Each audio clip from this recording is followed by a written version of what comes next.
Hello and welcome to the Dinosaw for week 49, another 7 curious interesting things I saw last week. So as ever, let's crack on. The first one is Mocopi, not really sure, Japanese market only, and this is from Sony, so it will be reaching the rest of the world pretty soon. These are limb trackers, so you put them on your wrists, your ankles, your hips and your head, and it can therefore track any movements you make in the real world and turn them into sort of digital avatars, or at least tracking for digital avatars.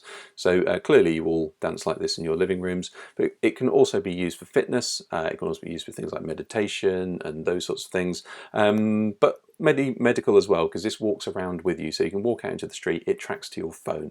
So that's really cool, but clearly this is going to be something that all the cool kids who are doing stuff in virtual worlds, these are the things that have been tricky so far. So you might have your Oculus headset, but tracking your limbs has always been really tricky. I was actually on a helicopter simulator yesterday in virtual reality, and obviously if I need to use my feet, how am I doing that in the virtual world? This will solve that. So there you go, I can now fly a helicopter properly. ChatGPT, this has been doing the rounds and it's been blowing up all over the place on the internet. It's just marvellous, so I thought I'd dig in and have a look. If you don't know what GPT-3 is, and GPT-4 is just around the corner, it is a sort of a conversational AI, so you can write words in just normal words and you have a conversation with it.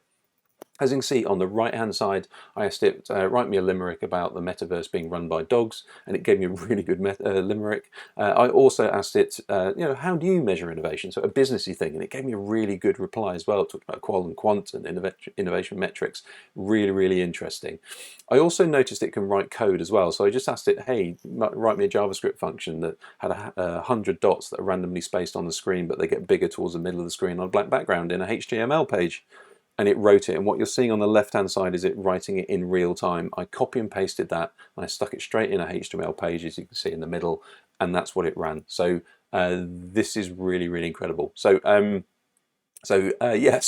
of a sudden I'm going through all of my code again, writing the functions that I should have written in the first place. So this may well be the future of search, which is far more of a two-way conversation.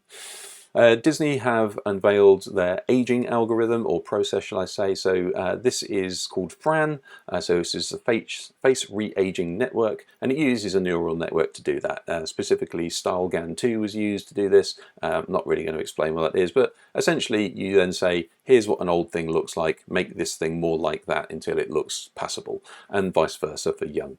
So that's what they're doing here. So this saves an awful lot of work if you are in the special effects world, or it probably saves your work if you're in the special effects world. But it can be applied retrospectively to footage to basically age or de-age any actor. There you go. Thought it was interesting. Rillavoice is also sort of curiously interesting, slightly different in that this is they've just actually sort of got a lot of funding. This is why it came up on my radar.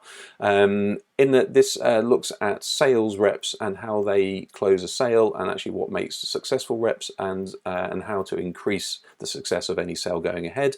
So what it does is it listens to the conversation, and this is a real conversation, so it listens to the intonation and actually transcribes all of the words, and then figures out what makes a good sale and what's not, and leads to lots more insight and therefore suggestions about how to close more sales. Just that was really, really interesting. Good use of technology. Didn't read anywhere in there about actually making the conversation, or at least the solution, good for the person who is the customer, but there you go. So it might just lead to more people selling stuff that people don't want, but use it responsibly, I guess.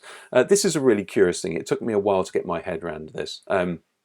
This is the Bureau of Multiversal Arbitration, and it's a sort of a game that uses stable diffusion to get people to generate images against a brief. So I think this was something like a plant human hybrid was the brief. Find the best thing you can do to get that. So as you see, I'm typing in stuff at the bottom. I'm searching a green superhero emerging from a tree with arms made of vines. So it goes away, it thinks about it, and it generates it. And if you think that's a great answer to the brief, then you press submit my solution, and eventually you go through to phase 2, which is the consensus, where everybody then votes on the best image. And you see everybody's doing it as well. So it was a really interesting, at least a couple of hours that I lost doing this.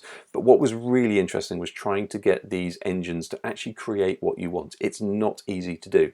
And I even saw there's a new algorithm that you tell it what you want, and it will then give you the right prompts to feed into the likes of Stable Diffusion. So this is all going really weird at the moment, but I thought this was really interesting. Not quite sure what was behind it, but the only thing I can think is it's trying to then tether what is a good input to what is an acceptable output, and this is a great way of getting input into that. So that was really interesting. So it's on Discord, so you need to be a Discord member to do this, but if you are, then you can have a play too. This has just come out on Steam. Been looking at this for a while, and it's just come out on beta. So this is Retro Gadgets, and it allows you to do all the cool stuff that I probably would do here with soldering irons and gadgets and screens and code and all sorts of stuff. But it allows you to do it in essentially a gaming environment. So if you want a certain type of screen, you can join screens together and essentially solder them together. And you can code within this. There's lots of chips and things and screens and buttons and switches that you can add, and you can then go ahead and program those. So if you are in the world of creating gadgets or hardware, then it's a really interesting way of prototyping. Okay, so it has a visual aesthetic, shall we say, but it's a really interesting way of prototyping and at least trying to work out some ideas, and also sharing them with other people as well. So there you go. Thought that was really cool. Look out for that.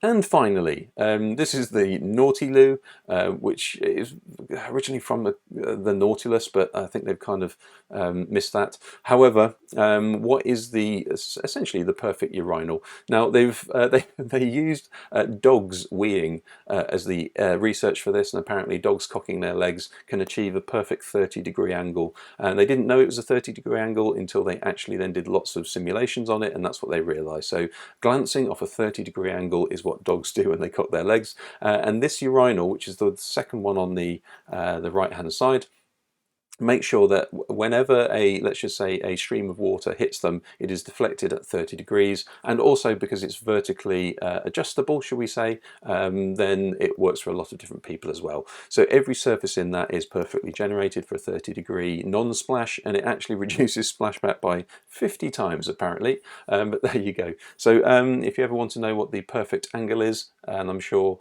roughly half the people probably watching this might be interested in that, there you go. Toilet innovation is still good. Hopefully that was useful. Hopefully it was interesting. If you did, give it a like, and also more importantly, try and share it with somebody cool. I appreciate that. I'll speak to you soon. I'll speak to you next week.